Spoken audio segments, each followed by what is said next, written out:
Frères et sœurs, shalom. Shalom à vous tous qui nous suivez à travers la radio ou à travers les réseaux sociaux. Shalom, c'est l'heure de notre émission Jamais sans la Vierge Marie. Jamais sans la Vierge Marie, c'est l'émission qui nous rassemble autour de notre mère, la Vierge Marie. Jamais sans la Vierge Marie, c'est l'émission qu'anime votre sœur lumière que je suis.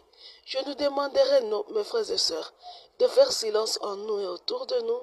Nous allons commencer nos émissions par la prière. Et nous commençons notre émission au nom du Père, et du Fils et du Saint-Esprit. Amen.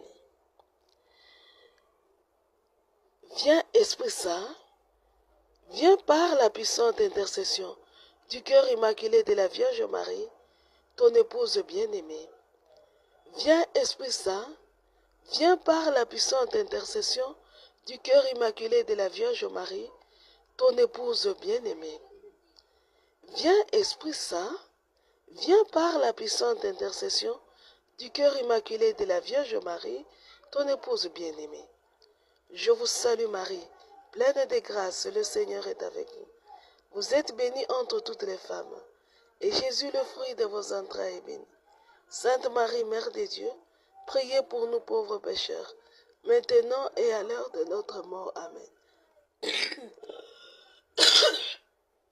Excusez-moi. Gloire au Père, au Fils et au Saint-Esprit, au Dieu qui est, qui était et qui vient, pour les siècles des siècles. Amen. Ave Maria. Mes frères et sœurs, je pense que actuellement dans les émissions, je vais commencer chaque fois à vous partager mes combats les plus durs que j'ai menés. Quand j'en ai à partager. Comme ça va vous aider vous aussi à voir si vous passez par ces moments-là, à voir comment le Seigneur m'a aidé à sortir de ces moments-là. Parce que moi, ma grâce, c'est le Seigneur la grâce qu'il m'a donnée, c'est de me faire souffrir pour qu'il me console et que j'aide les autres aussi, que je console les autres de la même consolation que j'ai reçue. Voilà pourquoi je vais commencer aussi à vous partager mes combats. Voilà. Pas pour vous dire que je suis une héroïne, je suis sortie par là. Non. Pour vous dire que peut-être, si le Seigneur a permis que je passe par ça, peut-être qu'il y en a dans la communauté, des gens qui connaissent ces moments-là, qui ont besoin de s'en sortir aussi. Donc, je partage comme ça. Si vous n'en avez pas besoin, ce n'est pas grave.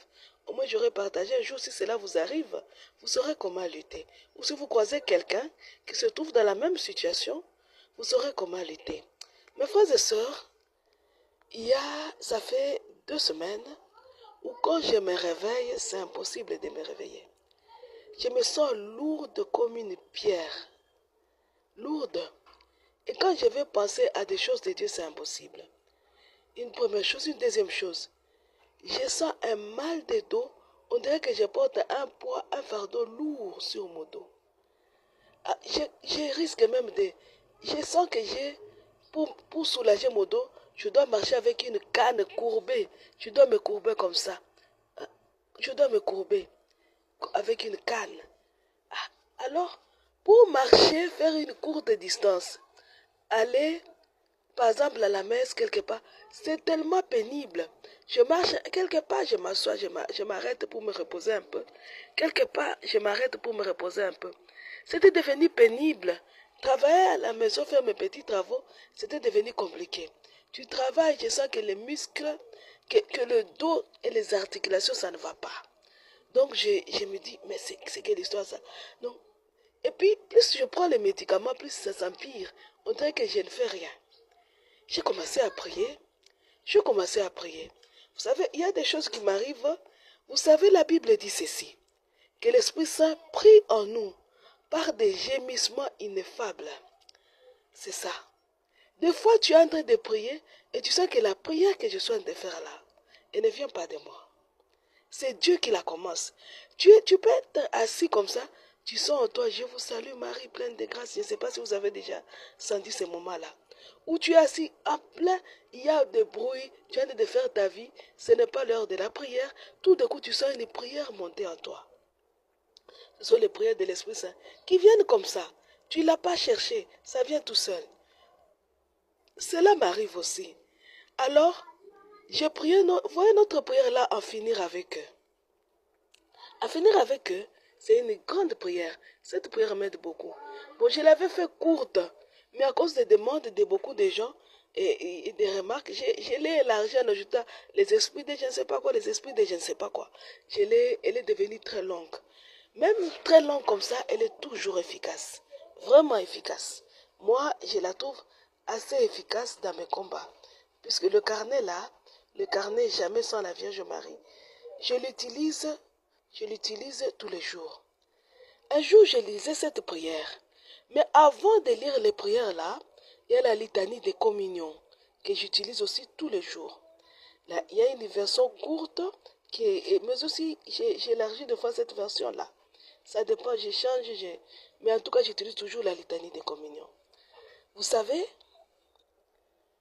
dans les litanies des communions, mes frères et sœurs, on dit que nous faisons appel à nos ancêtres au cœur droit, n'est-ce pas?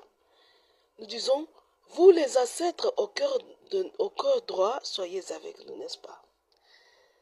Les ancêtres au cœur droit, ce sont les ancêtres qui n'ont jamais été évangélisés, mais qui ont choisi Dieu.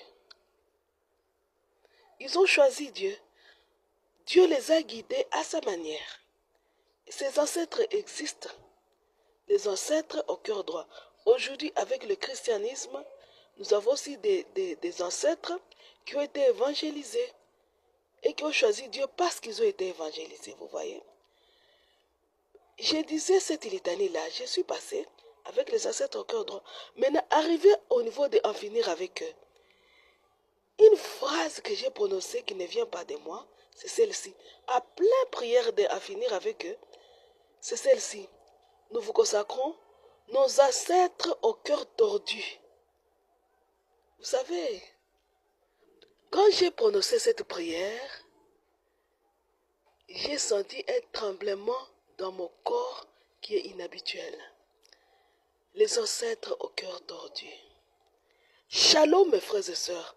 Actuellement nous attendons partout sur les réseaux sociaux qu'il faut que l'Afrique retrouve son identité. Nous devons rejeter Jésus, revenir sur les croyances de nos ancêtres. Vous savez, nos ancêtres au cœur tordu sont tellement mauvais qu'ils peuvent détruire ta journée. Je vais vous donner un exemple. Depuis un certain temps, depuis très longtemps dans ma vie, si j'ai une opportunité bonne, donc je dois me battre pour, par exemple, gagner un marché. Puisque des fois, j'ai fait mes petits marchés moi aussi, des petites ventes. Et pour gagner un marché, il va pleuvoir et je n'aurai pas le marché. Il faut que j'affronte la pluie pour aller gagner le petit marché là. C'est toujours comme ça. La pluie, c'est une chose compliquée pour moi. Je ne dis pas pour tout le monde. Je vous partage les choses qui me concernent à moi. Alors, depuis que j'ai découvert cette chose-là, j'ai compris aussi. Je viens de vous partager mon mal, un mal de dos qui est inhabituel, qui s'était attaqué à moi. Depuis que j'ai prononcé cette phrase, les ancêtres au cœur tordu, je les consacre d'en finir avec eux, pour qu'ils soient bannis hors de nous. Je sens un soulagement, un changement dans mes rendez-vous. Vous savez, les ancêtres au cœur tordu, ils ont choisi les démons. Les ancêtres au cœur droit, ils ont choisi Dieu. Et du coup, l'Apocalypse, le livre de l'Apocalypse de Saint Jean nous dit ceci, que les démons vont réveiller même à sa suite, il va réveiller les séjours de mort et les racines absentes, n'est-ce pas? Nos ancêtres au cœur droit font partie de ces racines absentes. Il faut partie de ces morts que le diable réveille pour venir nous attaquer. Alors chaque jour nous chassons les démons. Et si nous chassons, regardez la liste, la prière à finir avec eux. Attendez que je la retrouve. Elle n'est pas loin parce que je l'utilise chaque jour. La prière à finir avec eux, vous allez voir qu'on cite tous les esprits sauf les ancêtres. On cite, donc même à l'église, on chasse les démons, on ne chasse pas les morts. On les oublie. On les oublie. Et du coup, ces ancêtres-là, ils sont là tranquilles. On chasse les démons, ils restent là, ils sont tranquilles. Ils sont tourmentés, mais ils tiennent là. Ils tiennent. Mes frères et sœurs, faites comme moi. À partir d'aujourd'hui, dans les problèmes financiers, vous avez des problèmes financiers comme moi, vous avez des problèmes de santé comme moi, de santé qui se complique comme ça. Vous essayez de soigner, ça ne tient pas. Chassez les ancêtres au cœur tordu. Car ils nous mettent en connexion avec le mal. À ce moment où le mal est en train de se promener presque à 100% libre dans nos églises, où il amène avec lui les séjours des morts et les morts, il amène ses ancêtres. Et ses ancêtres nous connaissent très bien. Ils savent où toucher pour nous déstabiliser. Ils sont en train de nous détruire, mes frères et sœurs. Mettez-les, quand vous priez, vous voyez ceux qui sont habitués à prier comme de façon charismatique. Quand vous envoyez le feu de Dieu, le feu de l'Esprit Saint pour détruire les démons, envoyez le feu de l'Esprit Saint pour détruire les ancêtres au cœur tordu, car ils sont devenus pires que des démons. La Bible dit vous vous rappelez, Jésus disait, malheur à vous pharisiens, parce que vous parcourez la mer et la terre pour faire un seul prosélyte. Et quand vous le gagnez, il devient 2 fois pire que vous. C'est la même chose, je crois, parce que c'est ce que j'ai vu. C'est la même, pour moi, c'est ce que je crois que c'est la même chose qui se passe dans le monde spirituel. Un démon, quand il gagne un mort, le mort devient 2 fois pire que le démon. Il est impitoyable. Il sait qu'il est déjà condamné. Et il est fâché contre toi parce que lui, étant du même sang que toi, il est déjà du côté des ténèbres, alors que toi, tu as de naviguer vers la lumière. Il fait tout ce qu'il faut comme effort pour te ramener par terre dans tout ce que tu entreprends. Alors, mes frères et sœurs, essayez. Vous voyez, essayez cette petite formule. Bon, ô Jésus, ô Marie, maîtresse et parents que j'aime tant, me souvenant que vous aviez un jour demandé qu'on vous consacre la Russie pour son échec, sa conversion, pour le bien de vos enfants, à genoux devant vous, je vous consacre pour leur désarmement, leur échec et leur fin éternelle. Vous consacrez tout ce que vous connaissez. J'ai mis 3 points, et puis j'ai ajouté Lucifer, Léviathan, Belzéboul, Behemoth, Mammon, Asmodée. J'ai mis encore 3 points. 3 points. Vous pouvez les ajouter, donc vous pouvez continuer la liste. J'ai mis tous les anges déchus. Pourquoi je mets 3 points? Parce qu'il y a des esprits que moi je cite, peut-être que je ne cite pas, que peut-être vous connaissez, qui s'attaquent chez vous, qui s'attaquent à vous. Hein? Vous pouvez mettre là-bas les anges déchus. Alors, je mets tous les anges déchus. Mami Wata, tous les sirènes. Guégué, tous les démons. Lilith, Samaël, tous les incubes et les succubes. Poséidon. Et voilà. Moi, j'ai ajouté Poséidon, tous ces êtres diaboliques que servaient mes ancêtres côté paternel et maternel. Vous voyez ce que moi j'ai ajouté. Parce que j'ai compris que Poséidon dérangeait ma maman. Et du coup, j'ai ajouté Poséidon. Et j'ai mis Poséidon et tous les ancêtres, et tous les êtres diaboliques que servaient mes ancêtres côté paternel et maternel. Je l'ai consacré d'en finir avec eux. Et puis j'ai ajouté aussi cette phrase. Écoutez maintenant. Côté paternel, j'ai ajouté tous mes ancêtres au cœur tordu, qui ne verront jamais Dieu. Vous voyez? Ceux-là qui ne verront jamais Dieu. Dieu les a déjà rejetés. Ils ont le cœur tordu. Je les ai ajoutés là. Donc, si vous pouvez vous aussi, ajoutez-les. Ajoutez-les. Et si vous les connaissez, si vous les voyez souvent en rêve, vous savez qu'ils interviennent dans la vie telle, citez-les nommément. Moi, je ne peux pas vous citer un nom parce que ce n'est pas bon. Vous connaissez les noms, citez-les. Hein? Tous nos ancêtres au cœur tordu qui ne verront jamais Dieu. Vous les consacrez là-bas. Shalom mes frères et sœurs. Donc vous pouvez utiliser cette formule-là d'en finir avec. Si vous connaissez une autre formule, vous êtes libre. Je vous propose ce que moi j'utilise. Vous comprenez? Et quand vous priez le feu. Détruisez ces ancêtres au cœur tordu. Détruisez-les. Ils sont devenus pires que des démons. Merci beaucoup mes frères et sœurs. Nous allons continuer avec la lecture des textes du Concile des 30.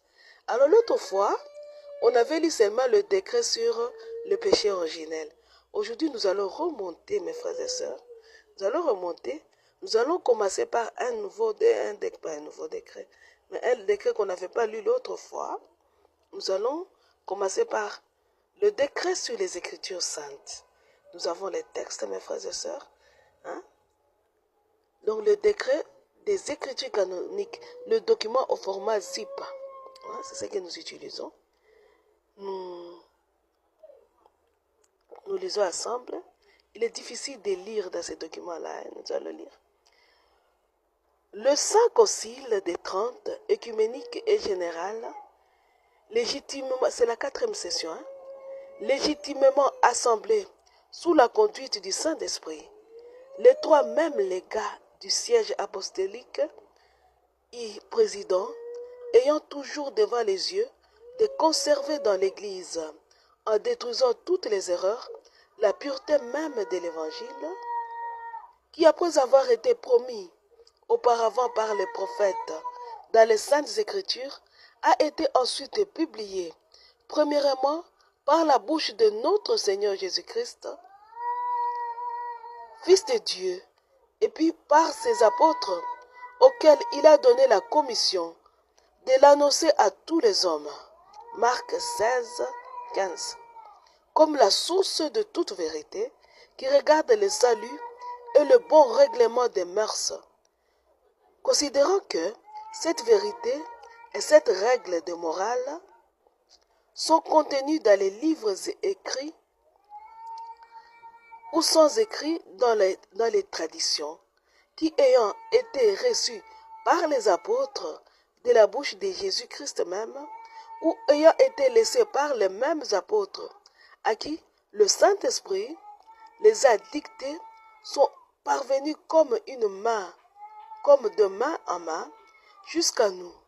Le Saint Concile, suivant l'exemple des pères orthodoxes, reçoit tous les livres, tant de l'Ancien que du Nouveau Testament, puisque le même Dieu est auteur de l'un et de l'autre.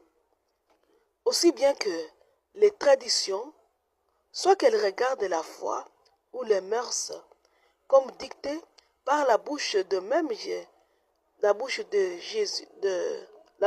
de Jésus-Christ, ou par le Saint-Esprit, est conservée dans l'Église catholique par une succession continue, où les embrase avec un pareil respect et une égale piété, afin que personne ne puisse douter quels sont les livres saints.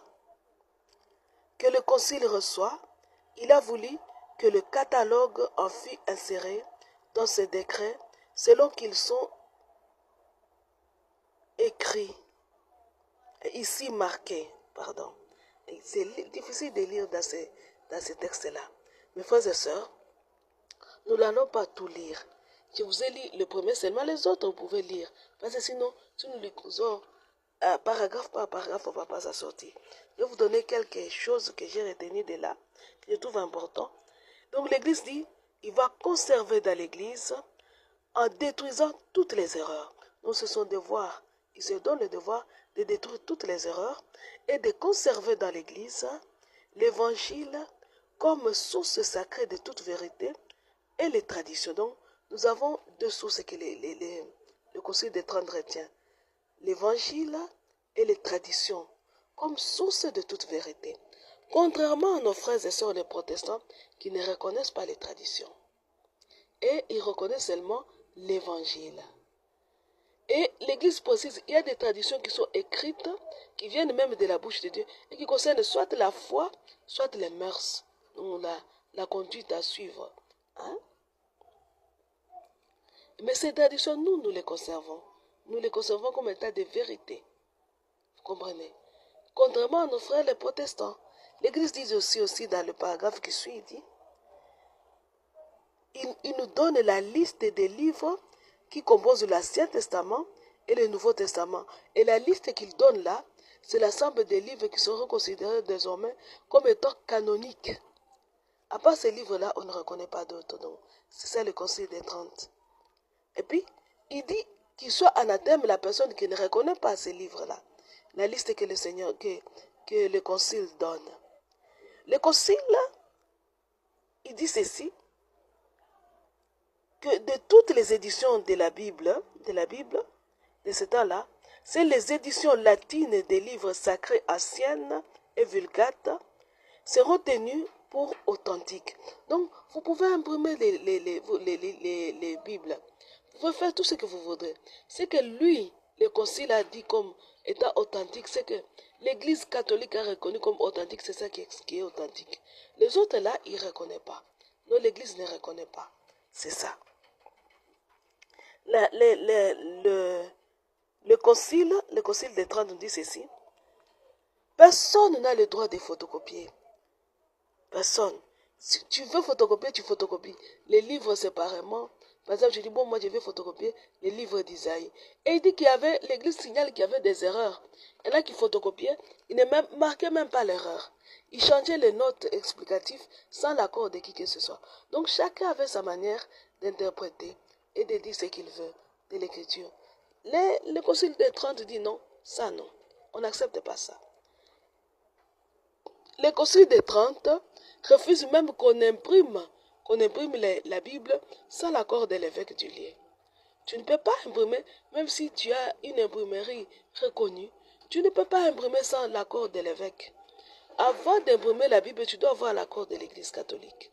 Sinon, tu ne peux pas imprimer. Voilà, c'est ce que l'Église dit. Bon, il se peut que, à ce temps-là, même jusqu'aujourd'hui, il y en a qui utilisent la parole de Dieu dans les railleries, donc les moqueries. Pour se moquer, ils utilisent la parole de Dieu. Dans les comédies actuellement, regardez, pour faire rire les gens seulement, tu utilises la parole de Dieu. Hein? C'est inutile, mais dans des applications vaines. C'est pas pour faire rire les gens, tu utilises la parole de Dieu. Tu l'utilises même, tu la contredis. Si on peut dire parodier, je ne sais pas. Tu la parodies, si on peut dire ça. Donc, tu dis la parole de Dieu à ta manière. C'est pas pour faire rire. Pour faire rire. Il y a des gens aussi qui utilisent la parole de Dieu. Donc, l'Église dit ceci, il condamne. Hein? L'Église condamne, l'Église ordonne et abolit l'utilisation de la parole de Dieu dans les railleries, dans les applications vaines, dans les applications fabuleuses, pour des flatteries, pour la médisance, les superstitions, dans les charmes impies et diaboliques, dans la divination, dans les sortilèges et les propos diffamatoires. Donc, il y a des endroits où on utilise la parole de Dieu là où on ne devait pas l'utiliser. L'Église condamne ça. L'Église condamne. Ça, c'était au Concile des 30. Ces choses-là ont été décidées depuis le Concile des 30. Un concile vieux. Ce sont des choses qui ont été approuvées dans l'Église. Et nous allons voir jusqu'au Concile Vatican. Petit à petit, nous verrons jusqu'au Concile Vatican II. Est-ce que ces gens avaient tort? Est-ce qu'ils avaient raison? En tout cas, c'est ce qu'ils avaient décidé. C'est ce qu'ils avaient décidé. Dans la communion de l'Église, dans le mystère de la communion de l'Église, nous aussi nous approuvons cela. Parce que nous sommes fils de l'Église. Nous sommes fils et filles de l'Église. Nous ne pouvons pas dire le contraire de ce que l'Église avait dit à ce moment-là. À ce moment-là, c'était utile. Mais le Seigneur est celui qui écrit droit sur les lignes courbes. Même s'il y a erreur, le Seigneur, lui, sait comment redresser. Mais à ce moment-là, c'est ce qui avait été décidé. Par rapport aux Écritures saintes, on ne modifie pas. C'est comme ça qu'ils avaient décidé. Que puisqu'il y en a qui ont choisi leur chemin, nous devons revenir sur le droit chemin. Voici ce que nous allons suivre. Hein? Nous allons suivre ça. Nous conservons, nous prenons les Écritures saintes, mais aussi nous prenons les traditions. Nous les prenons comme vérité des foi. Nous donnons tel livre. Vous pouvez étudier tel livre comme livre canonique. Vous pouvez lire ça, c'est bon. Bon, on imprime, personne n'imprime. Et je trouve qu'il y a des choses qui sont... Je trouve que c'était bon. Moi, je trouve que c'était bon. Oui. Tu ne peux pas... Mais il y a une chose, tu ne pouvais même pas conserver la parole de Dieu chez toi sans l'autorisation. C'est ça. Donc, C'était pour éviter les intérêts. Regardez comment aujourd'hui, chacun se réveille le matin et dit, j'ai fait les rêves que... Et puis il nous donne sa parole de Dieu. Il devient pasteur, fait une grande église. C'est compliqué. Donc c'était pour lutter contre ces choses-là que l'église avait pris ses résolutions. L'église avait tort ou raison. En tout cas, à ce moment-là, elle avait raison. Parce qu'il fallait lutter. Avec le temps, nous allons voir qu'il y a des choses qui vont changer. Alors, nous allons relire le décret sur la... Pas le relire. Quelques interprétations. Rappeler le décret sur le péché. Parce que nous sommes à ce niveau-là. Le décret sur le péché originel. Nous autres catholiques, puisque après la séparation, il y a chacun prend son chemin, chacun définit les choses à sa manière. En tout cas, les grands, comme Luther, comme Jean Calvin, chacun définit ce qu'il veut à sa manière. Alors qu'avant, c'était l'Église catholique qui décidait seulement. Nous étions tous catholiques. Et là, on n'est plus tous catholiques. Et du coup, l'Église catholique dit ceci. Nous reconnaissons qu'Adam, le premier homme, était saint avant de pécher. Il était juste avant de pécher. Il était ainsi, c'était comme ça. Il était saint et juste. Mais après le péché, il a été déchu. Il a perdu la sainteté et la justice. Adam, le premier homme. On parle d'Adam, mais aussi on pense aussi à Ève. Donc, il dit, comme ils ont péché, le péché a eu pour conséquence une des conséquences, la perte de notre sainteté, la perte de notre justice. On n'est plus saint, on n'est plus juste devant Dieu. À cause du péché d'Adam. Deuxième paragraphe, nous reconnaissons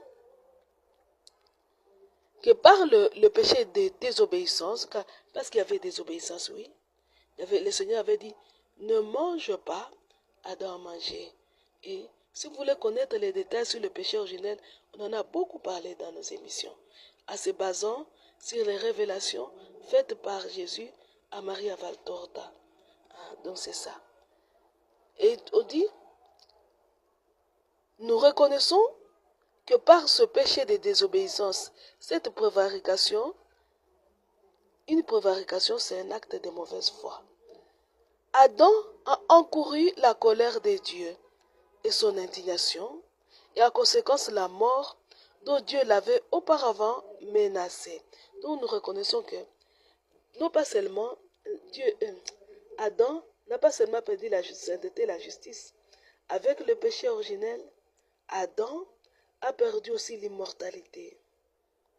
Il a perdu aussi l'immortalité. Hein? Il a subi les effets, les conséquences de la colère et de l'indignation de Dieu. Il a perdu l'immortalité. Il a perdu sa liberté. Il s'est retrouvé captif du diable. Nous sommes en captivité. Captif du diable et de l'empire de la mort. Alors il nous donne des versets pour lire ça. Genèse 2, 17, Hébreux 2, 17.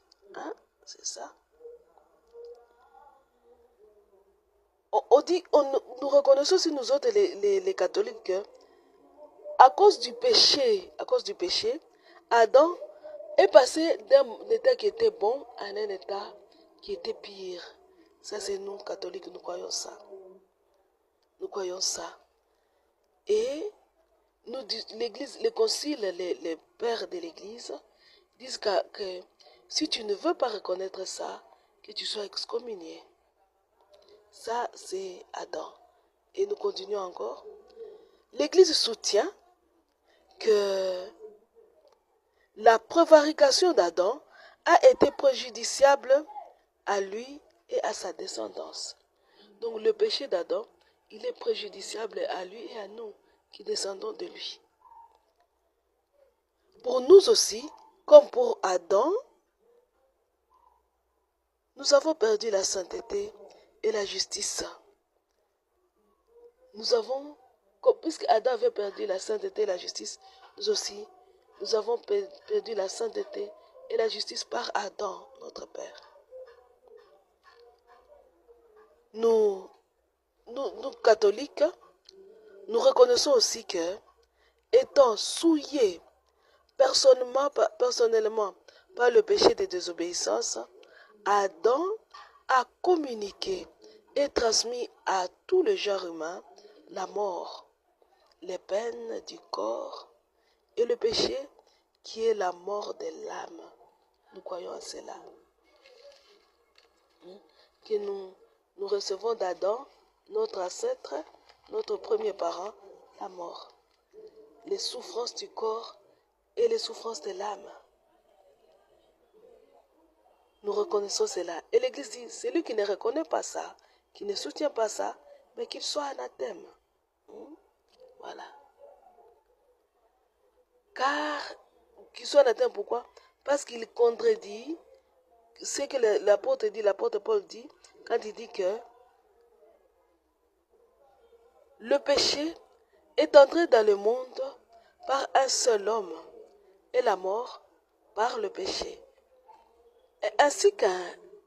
Et qu'ainsi la mort est passée dans tous les hommes, tous ayant péché dans un seul homme.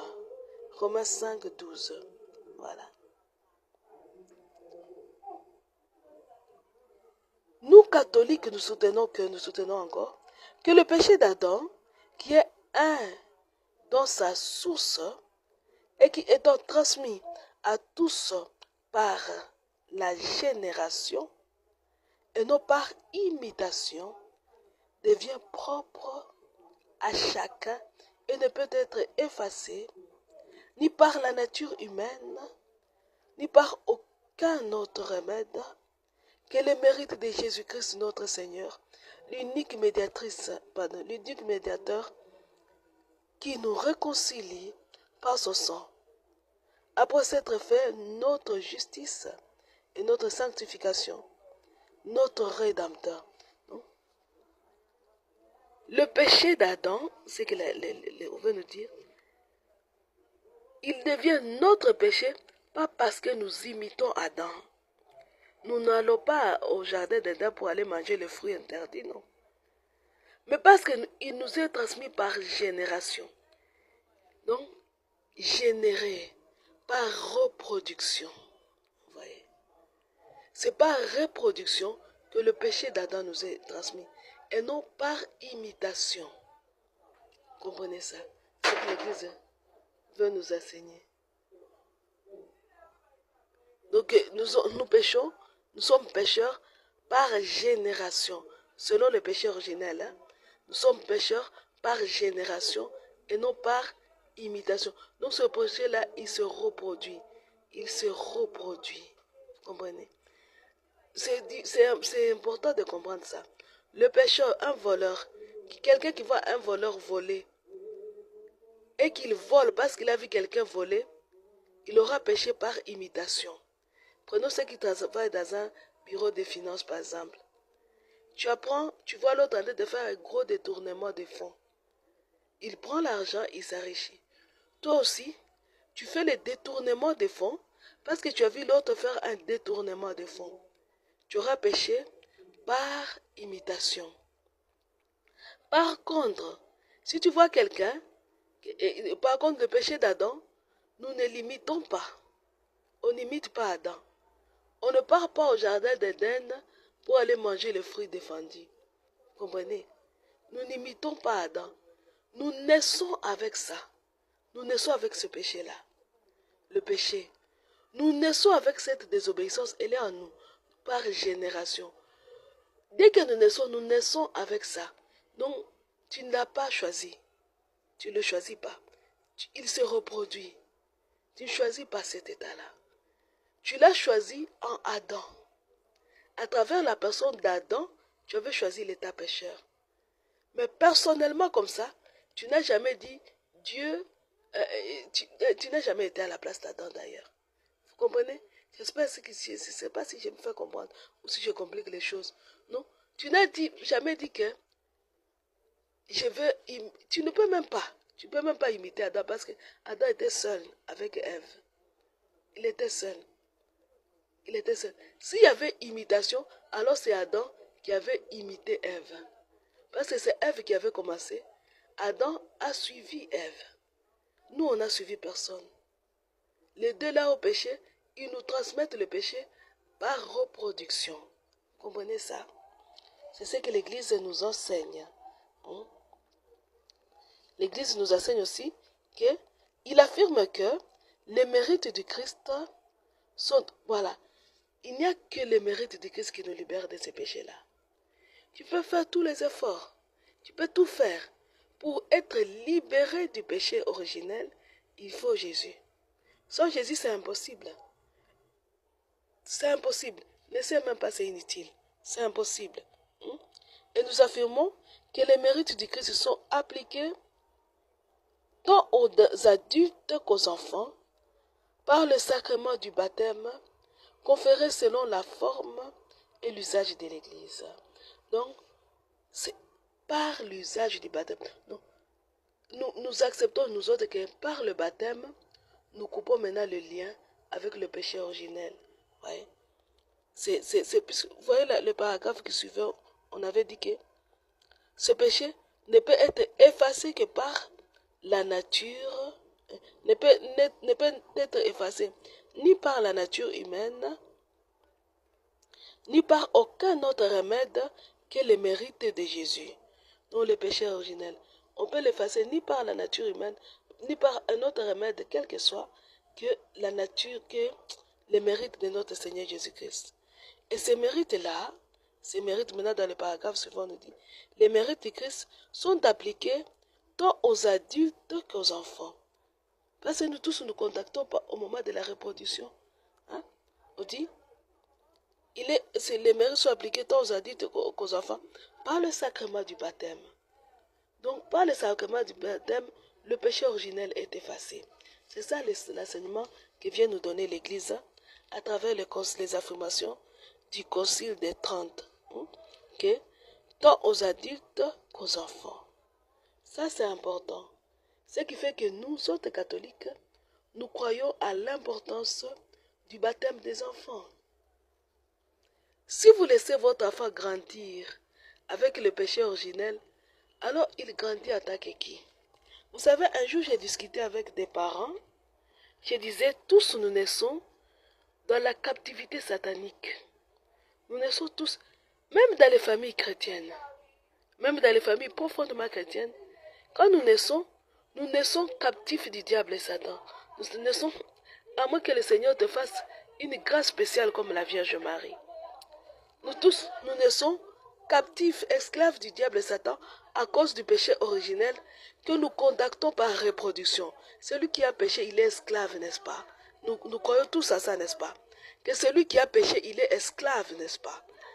Maintenant, quand je sais ça, que celui qui a péché est esclave, donc quand je pêche même avec le péché originel, que je n'ai pas fait personnellement, que j'ai eu par régénération, je suis esclave de Satan. Donc quand nous naissons comme esclaves de Satan déjà. Nous naissons esclaves. Nous devenons libres par le baptême. Shalom mes frères et sœurs. Imaginez seulement, comprenez d'abord ça, la teneur de ça.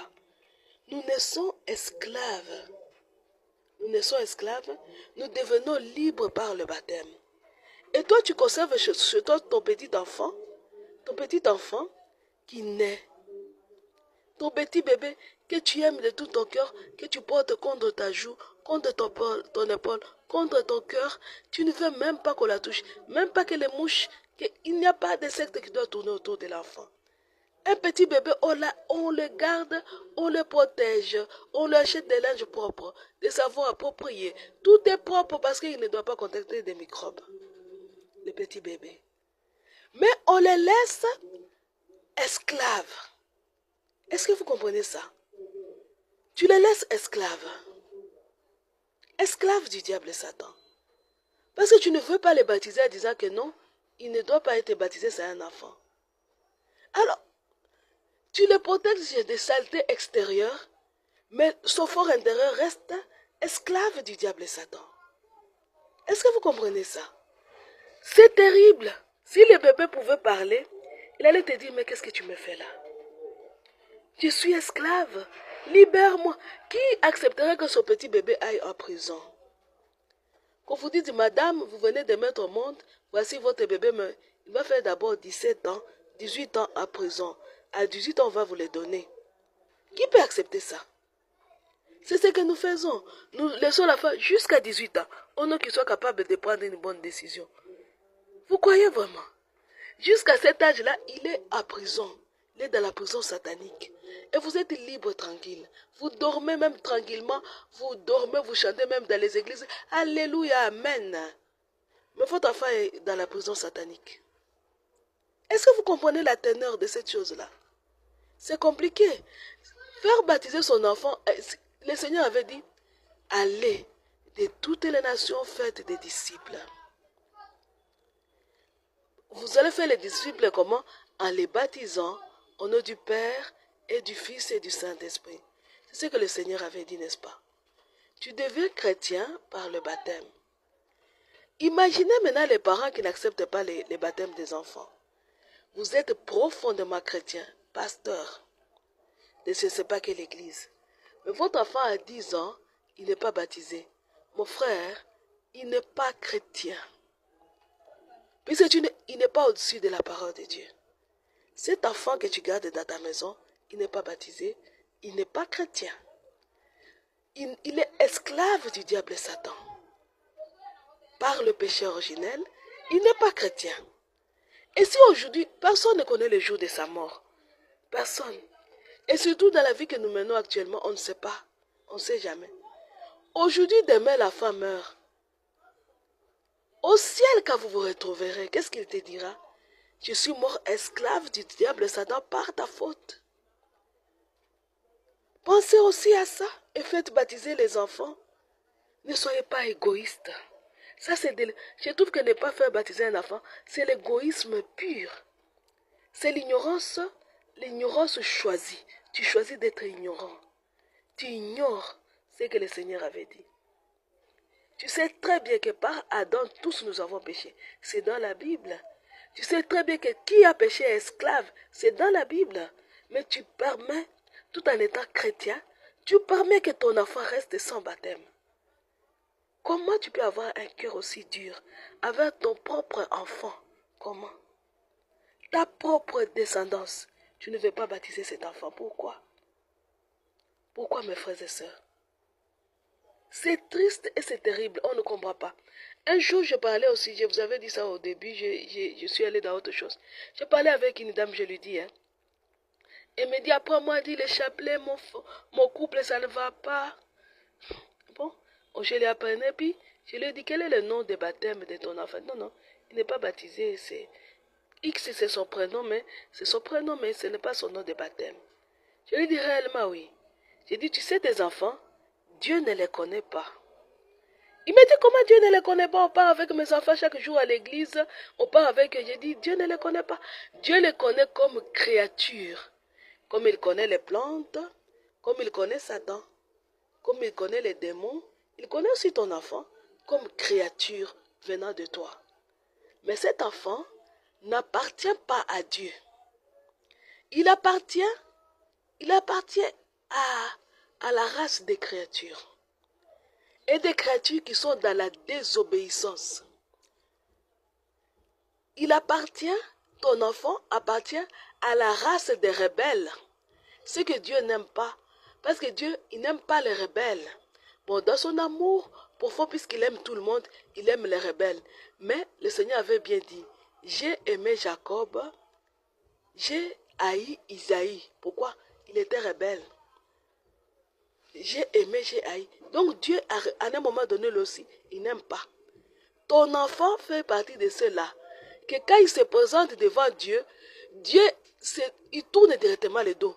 Parce qu'il voit la désobéissance à personne. Il se rappelle la plaie que lui avait causée Adam. Donc ton enfant est désagréable à Dieu. Dieu le trouve dégoûtant en ses yeux.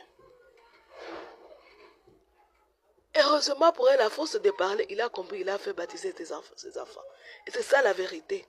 Quand vous concevez les enfants non baptisés, vous concevez dans vos maisons des enfants qui sont dégoûtants aux yeux de Dieu.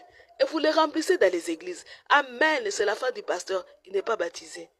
Il est un dégoût devant Dieu, un esclave du péché, un rebelle, un qui se retrouve du côté du non-serviable. Et cet enfant est condamné, il gagne ça avec ça à cause de vous.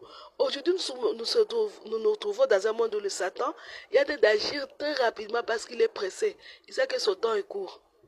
Il va détruire cet enfant de façon pressée. Voilà pourquoi les pays développés où les enfants ne sont pas baptisés, regardez l'état de la jeunesse. Regardez seulement comment se trouve là. Puisque cet homme est naturellement esclave du diable Satan. Il n'a aucun secours pour lutter. Du coup, le diable Satan le malmène à la jeunesse. Regardez seulement la jeunesse des pays où on ne prie plus. Dieu, le mot Dieu n'entre même pas dans la tête. Donc Satan bouche directement les oreilles et même les yeux. Ça devient difficile de tirer un enfant de là. Parce que vous lui avez prouvé de la grâce dès l'enfance. Si dès l'enfance vous lui avez déjà montré le chemin vers Dieu, même s'il se trouve dans une société pourrie, il aura l'assistance de Dieu. Parce que Dieu sait que c'est mon enfant. Faites ça, c'est mon disciple. Il est mien. Dieu considère comme sien ceux-là qui brisent le lien avec le diable en acceptant le baptême. Jésus lui-même, il a eu la circoncision à quelques jours, 8 jours. Pourquoi on n'a pas attendu que Jésus soit majeur? Jésus lui-même. Et vous refusez vos enfants vraiment. Essayez d'y penser, mes frères et sœurs. Aujourd'hui, je me suis trop attardé sur ça. Ça m'est arrivé dans la tête. Essayez d'y penser, mes frères et sœurs, s'il vous plaît. Essayez d'y penser. Je continue les textes sur les textes. L'Église dit ceci. Nous affirmons que les mérites du Christ sont appliqués tant aux adultes qu'aux enfants par le sacrement du baptême conféré selon la forme et l'usage de l'Église. Que celui qui ne soutient pas ou qui n'affirme pas cela soit anathème. On donne Acte 4, 12, Jean 1, 29, Galates 3, 27. En notre paragraphe, nous affirmons que le nouveau-né, même ceux qui sont nés des parents baptisés, ont aussi besoin d'être baptisés. C'est ce que nous venons de dire. Nous reconnaissons que les nouveau-nés ne sont véritablement baptisés pour la rémission des péchés, car ils tirent et ils sont héritiers du péché originel d'Adam, qui a besoin d'être expié par l'eau de la régénération pour obtenir la vie éternelle. Romains 5, 12, Jean 3, 5. Nous venons de dire, mes frères et sœurs, que par reproduction, à la naissance, nous naissons pécheurs. Donc nous péchons à la naissance par reproduction, par génération. Et les eaux du baptême, hein, c'est ce que vient de dire, d'enseigner l'Église, nous régénèrent. Ces eaux-là nous régénèrent. Ils nous redonnent, nous naissons de nouveau. Souvenons-nous de la parole de Nicodème à Jésus. À moins que tu ne naisses de nouveau. Que tu ne naisses de nouveau. La Vierge dit, la première consécration, c'est la consécration baptismale dans les livres bleus. Nous sommes consacrés, tout baptisé est consacré à Dieu par le baptême. La consécration. Vous savez, la consécration est tellement importante. Je vais vous donner l'exemple de la consécration. Avant, on consacrait nos parents aux démons. On donne un enfant le nom d'un démon et l'enfant reproduisait le comportement de ces démons-là. Ose toucher à l'enfant, les démons-là vont les défendre comme pas permis. C'est ça. Aujourd'hui, c'est la même chose. Quand tu baptises un enfant, ose toucher à cet enfant, Dieu va défendre. Chez nous, il y a une pratique, mes frères et sœurs. Une pratique qui consiste à... Vous voyez la partie, j'ai oublié le nom. On appelle ça quoi? À force des mots, à force de ne pas les utiliser, on les perd, on les oublie. Il y a des mots, vous voyez la tête d'un bébé, au niveau du cerveau, au sommet ici, où on croit qu'il y a le cerveau là, vous allez voir la tête de l'enfant bouger. On appelle ça la... J'ai oublié. Donc, ça va pas le temps s'y chercher. Cette partie-là est fragile. Chez nous ici, en Afrique, en tout cas au Congo, j'ai trouvé ça à Kinshasa. Les sorciers y viennent pour détruire cette partie du cerveau de l'enfant. Et l'enfant va être maladif. Maladif et zaza. Donc, l'enfant là, ça n'ira pas. Et puis, vous voyez au niveau de la gorge de l'enfant, il vole ça. L'enfant va être maigrichon. Tu peux lui donner toute la nourriture que tu veux, il ne grossira pas. Toutes les maladies sont pour lui. Il ne grandira pas normalement. Il faut qu'on lui remette ça. Voyez, avec l'expérience, moi, pas seulement moi, beaucoup de gens qui pourraient comprendre qu'un enfant qui est baptisé bébé, c'est difficile qu'on lui vole son petit cerveau et sa gorge là, spirituellement. C'est difficile. On peut tout essayer, non. L'enfant est défendu. Déjà, c'est un petit ange, bien défendu par Dieu, parce qu'il est baptisé. Comment tu vas avoir son petit cerveau? C'est difficile. Beaucoup de maléfices qu'on a au petit bébé ratent parce que le bébé est baptisé. Le bébé est baptisé. Vous savez, il y a deux choses qui protègent les bébés. Satan avait témoigné un jour. Il dit, un enfant, pas seulement un bébé, mais un enfant, qui est devenu maintenant enfant, qui a maintenant la raison, qui peut choisir entre le bien et le mal, qui n'est pas adulte, un enfant, mais qui est maintenant capable de choisir entre le bien et le mal. Il est protégé par les sacrements. Donc, s'il est à l'âge du baptême, il a déjà reçu son baptême. À l'âge de la communion, il a déjà eu sa première communion. À l'âge de confirmation, il a déjà eu sa confirmation. Cet enfant peut pécher. Il peut être fou, en train de courir dans toutes les rues. Mais il sera protégé, un, par la grâce de ces sacrements. De deux, par la prière des parents. Le diable Satan témoigne, il dit, tu vas courir après un enfant pour le tuer. Et tout d'un coup, tu attends la maman qui a dit, oh Seigneur, bénis et protège mon enfant. Regarde comment il est battu avec une bande de délinquants. Protège cet enfant, Seigneur. Souviens-toi que cet enfant est baptisé. Souviens-toi que cet enfant, je te l'ai amené dans l'église, il a reçu sa première communion, il a sa confirmation, mais il est parti avec une bande de délinquants. Et Dieu va se souvenir. Il va se souvenir que quand toi, parent, tu confies ton enfant à Dieu, tu n'es plus le seul responsable de l'enfant. Vous devenez co-responsable. Dieu et toi. Et du coup, quand l'enfant se fourvoie, quand l'enfant ne tient plus debout, là où toi tu as échoué, Dieu va continuer. Avant même de commencer, appelle Dieu. Et Dieu va poursuivre l'enfant avec les anges, avec les saints. D'ailleurs, il y aura l'ange gardien. Il y aura aussi un saint patron au baptême. L'enfant est gardé. Il a des gardes du corps. Même s'il part avec une bande de vauriens, Dieu va lutter. Rappelez-vous les prières de Monique, quand il priait pour Augustin. Il paraît, je n'ai jamais lu l'histoire, mais il paraît aussi Camille de l'Hélice. C'est comme ça, si on prononce, je ne sais pas. Lui aussi, quand il était terrible comme ça. Quand il était petit. Donc, la grâce des sacrements, ne privez pas vos enfants. Ne privez pas vos enfants, s'il vous plaît. Moi, je trouve que c'est un crime. C'est un crime réellement contre l'âme de l'enfant. C'est un crime. Excusez-moi si je dis ça, si je me trompe. Voilà.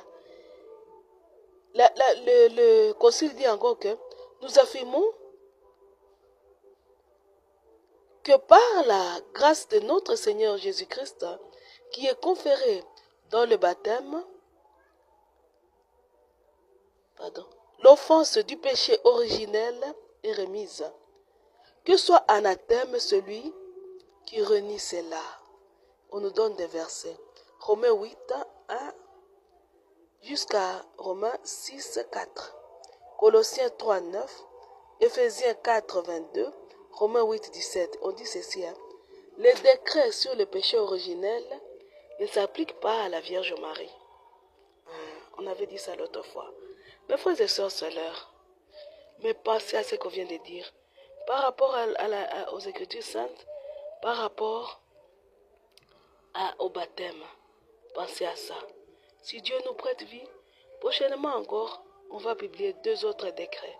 On va y aller 2 à 2, pour terminer les textes du Concile des 30. Vous voyez, avec ça, nous aurons un bagage solide pour lutter contre les erreurs. Pas seulement, il y a des choses qui vont changer.